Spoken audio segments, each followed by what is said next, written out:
అందరికీ నమస్కారం అండి. నేను మీ రాధిక. కార్తీక మాసంలో 9వ రోజు పారాయణము ఈరోజు విందాము. 8వ రోజు పారాయణంలో మనం ఏం విన్నాము అంటే, స్తంభం నుంచి ఉద్భూత పురుషుడు వెలువడ్డాడు అని చెప్పేసి అని విన్నాము. అక్కడందరూ కూడాను ఋషులు అందరూ కూడా కలిసి అక్కడ స్తంభాన్ని, పొయ్యి ముద్దుని అక్కడ ఒక స్తంభాన్ని వెలిగించి అక్కడ దీపారాధన చేశారు. దాని తర్వాత అక్కడ ఏమైంది అంటే, ఆ స్తంభము ఫటఫట రావాలతో నిలువున పగిలిపోయి అందులో నుంచి ఒక ఉద్భూతమైనటువంటి పురుషుడు వెలువడ్డాడు. దాంతో విస్మయం పొందినటువంటి ఋషులందరూ కూడాను ఎవరి ఉద్భూత పురుషుడు అని చెప్పేసి అని అతన్ని అడగగా, అతను తన పూర్వజన్మ గురించి వివరించి తర్వాత ఏం చేశాడు అంటే, ఈ ముందునే ఒక ప్రశ్న అడిగాడు. అయ్యలారా, దేహి ఎవరు, జీవి ఎవరు, జీవుడు దేని చేత ముక్తుడు, దేని చేత బద్ధుడు అవుతున్నాడు, ఇవన్నీ వివరాలు కూడా నాకు సవివరంగా వివరించండి అని చెప్పేసి అడిగాడనమాట. అప్పుడు అందులో ఉన్నటువంటి ఆ మూలలో అంగీరసుడు అనేటువంటి ఒక ముని ఏం చేశాడంటే, ఇతనికి ఈ ఉద్భూత పురుషునికి జ్ఞానబోధ చేయాలి అనేసి అనుకున్నాడనమాట. అనుకుని ఇలా అంగిరసుడు ఆ ఉద్భూత పురుషునికి ఉపదేశం ఇస్తూ ఉన్నాడు. నాయన, ఒకప్పుడు కైలాసంలో పార్వతీదేవికి శివుడు చెప్పిన విషయాలని నీకిప్పుడు చెప్పబోతున్నాను, శ్రద్ధగా విను అంటూ ఇలా చెప్పడం ఆరంభించాడు. జీవుడంటే వేరెవరో కాదు, నీవే. అప్పుడు నేనెవర్ని అని నిన్ను నువ్వే ప్రశ్నించుకుంటే, నేనే బ్రహ్మనే ఉన్నాను, ఇది నిశ్చయము అనే సమాధానమే వస్తుంది. అలా అనగానే ఉద్భూత పురుషుడు ఇలా అడిగాడనమాట. అంగీరస, నువ్వు చెప్పిన వాక్యార్థ జ్ఞానము నాకు ఏమాత్రం అర్థం కావడం లేదు. నేనే బ్రహ్మను అనుకోవడానికైనా బ్రహ్మ అనే పదార్థంను గురించి తెలిసి ఉండాలి కదా. ఆ పదార్థ జ్ఞానము కూడా లేనివాడనైన నాకు మరింత విమర్శగా, అంటే మరింత విపులంగా నాకు వివరించండి అని చెప్పేసి కోరాడనమాట. అప్పుడు అంగిరసుడు ఇలా చెప్తూ ఉన్నాడు. అంతఃకరణానికి, తద్వ్యాపారాలకి, బుద్ధికి సాక్షి సత్ చిత్ ఆనందరూపి అయిన పదార్థమే ఆత్మ అని తెలుసుకోనాయన అని చెప్పాడు. దేహము కుండవలే రూపాధివత్గా ఉన్న పిండశేషము ఆకాశాది పంచభూతాల వలన పుట్టినది అయిన కారణంగా ఈ శరీరము ఆత్మేతరమైనదే తప్ప ఆత్మ మాత్రము కాదు.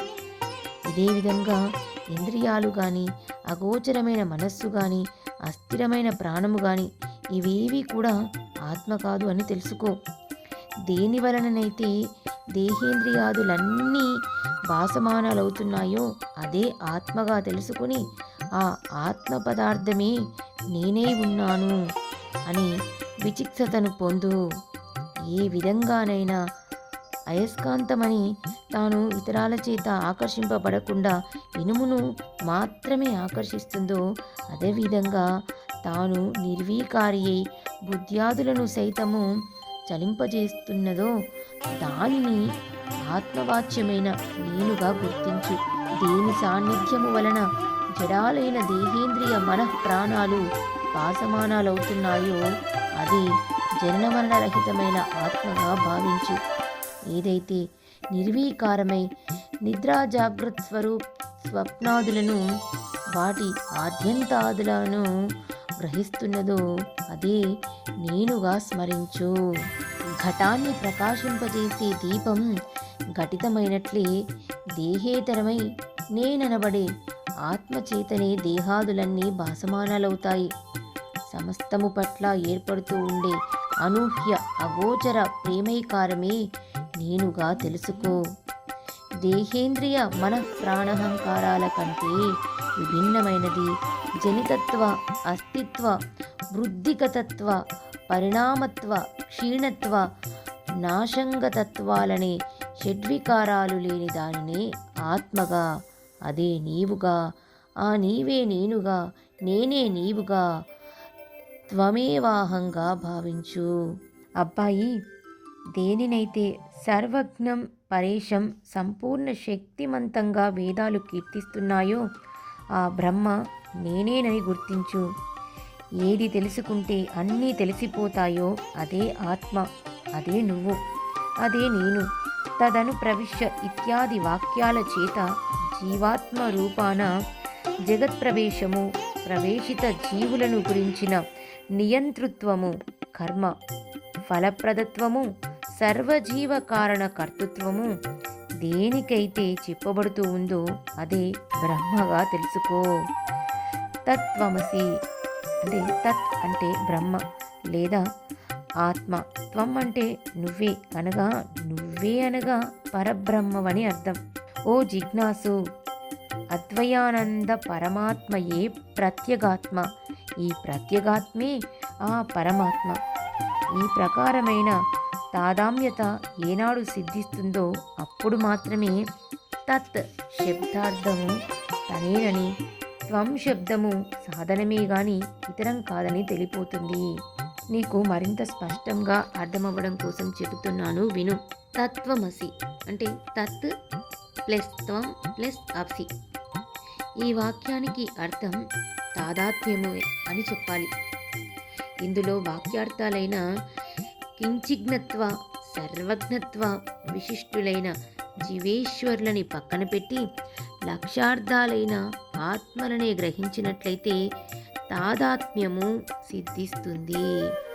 అహం బ్రహ్మస్మి అని వాక్యార్థబోధ స్థిరపడే వరకు కూడా శమదమాది సాధన సంపత్తితో శ్రవణ మననాదికాలనాచరించాలి.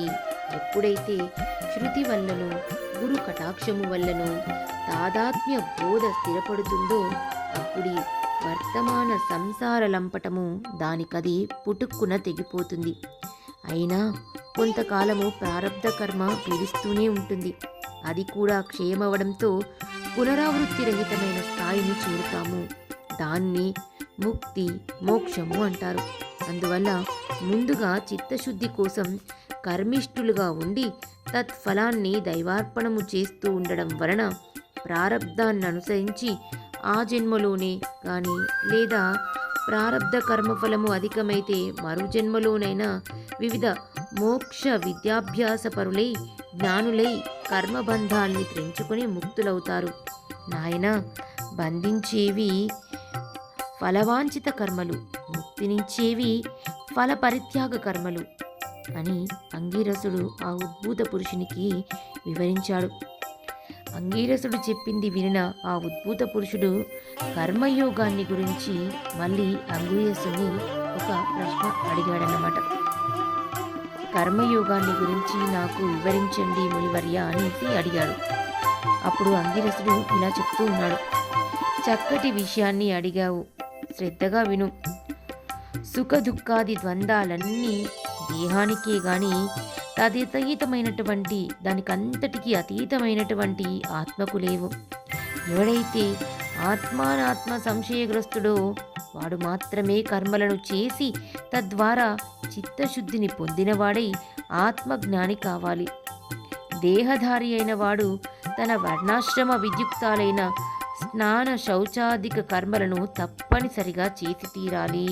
స్నానము చెయ్యకుండా చేసే ఏ కర్మమైనా సరే ఏనుగు తిన్న వెలగపండులా నిష్ఫలమే అవుతుంది. అందున బ్రాహ్మణులకు ప్రాతఃస్నానము వేదోక్తమై ఉంది.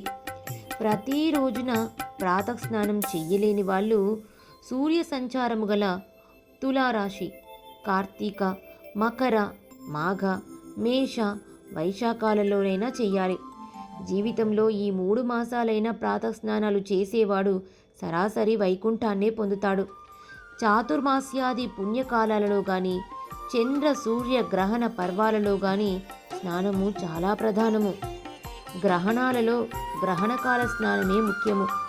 సర్వకాలముల యందు బ్రాహ్మణులకు, పుణ్యకాలాలలో సర్వ ప్రజలకు స్నాన సంధ్య జప హోమ సూర్య నమస్కారాలు తప్పనిసరిగా చేయవలసి ఉన్నాయి. స్నానాన్ని వదిలినవాడు రౌరవ నరకగతుడై పునఃకర్మ భ్రష్టుడిగా జన్మిస్తాడు. ఓ వివేకవంతుడా, పుణ్యకాలాలన్నింట సర్వోత్తమమైనది కార్తీక మాసము. వేదాన్ని మించిన శాస్త్రము, గంగను మించిన తీర్థము, భార్యతో సమానమైన సుఖము, ధర్మతుల్యమైన స్నేహము, కంటి కంటి వెలుగు లేనట్లుగానే కార్తీక మాసముతో సమానమైన పుణ్యకాలము గాని కార్తీక దామోదరుని కన్నా దైవము గాని లేడని గుర్తించు. కర్మ మర్మాన్ని తెలుసుకుని కార్తీకంలో ధర్మాన్ని ఆచరించేవాడు వైకుంఠముని చేరుతాడు. నాయనా, విష్ణువు లక్ష్మీ సమేతుడై ఆషాఢ శుక్ల దశమ్యంతంలో పాల సముద్రాన్ని చేరి నిద్రామిషతో క్షీణిస్తాడు. పునః హరిబోధిని అనబడే కార్తీక శుక్ల ద్వాదశి నాడు నిద్రలేస్తాడు. ఈ నడుమ 4 మాసాలనే చాతుర్మాస్య వ్రతము అంటారు. విష్ణువునకు నిద్రాసుఖప్రదమైన ఈ 4 నెలలు కూడా ఎవరైతే హరిధ్యానమును పూజలను చేస్తూ ఉంటారో వాళ్ళ పుణ్యాలు అనంతమై విష్ణులోకాన్ని పొందుతారు. ఈ విషయమై ఒక పురాణ రహస్యాన్ని నీకు చెబుతాను విను. ఒకానొక కృతయుగంలో విష్ణువు లక్ష్మీతో సహా వైకుంఠ సింహాసనాన్ని అలంకరించి ఉండగా నారదుడు అక్కడకు వెళ్ళి వారికి మ్రొక్కి, హే శ్రీహరి, భూలోకంలో వేద విధులు అడగంటాయి. జ్ఞానులు సైతము గ్రామ్య సుఖాలకు లోనైపోతున్నారు. ప్రజలంతా వికర్ములై ఉన్నారు. వారెలా విముక్తులవుతారో తెలియక నేను దుఃఖితులవుతున్నాను, అంటే నేను చాలా దుఃఖిస్తున్నాను అని నారదుల వారు శ్రీహరికి విన్నవించారన్నమాట. నారదుని మాటలను విశ్వసించిన నారాయణుడు సతీ సమేతుడై వృద్ధ బ్రాహ్మణ రూపధారి అయి తీర్థక్షేత్రాదులలోనూ బ్రాహ్మణ పరిషత్ పట్టణాలలోనూ పర్యటించసాగాడు. కొందరు ఆ దంపతులకు అతిథి సత్కారాలు చేశారు, కొందరు హేళన చేశారు, ఇంకొందరు లక్ష్మీనారాయణ ప్రతిమలను పూజిస్తూ వీళ్లను తిరస్కరించారు. కొందరు అభక్ష్యాలను భుజిస్తూ ఉన్నారు. ఇలా ఒకటేమిటి, అతి తక్కువ పుణ్య కార్యాచరణలని అత్యధిక పాపచరణులను చూచిన శ్రీహరి ప్రజోద్ధరణ చింతన మానసుడై చతుర్భుజాలతో కౌస్తుభాది ఆభరణాలతో యథారూపాన్ని పొంది ఉండగా జ్ఞానసిద్ధుడనే ఋషి తన శిష్యగణ సమేతముగా వచ్చి ఆయనను ఆరాధించాడు, అనేక విధాలుగా స్తుతించాడు. జ్ఞానసిద్ధుడు శ్రీహరిని ఎలా స్తుతించాడు, శ్రీహరి జ్ఞానసిద్ధుడికి ఏం వివరించాడు అనేటువంటి విషయాలన్నీ కూడా రేపటి పారాయణంలో తెలుసుకుందాము. ఈరోజు పారాయణము పరిసమాప్తమైనది. ఈ వీడియో కనుక మీకు నచ్చినట్లయితే లైక్ చేయండి, షేర్ చేయండి. ఇంకా ఎవరైనా నా ఛానల్ని సబ్స్క్రైబ్ చేసుకునే వాళ్ళు ఉంటే వెంటనే సబ్స్క్రైబ్ చేసుకోండి.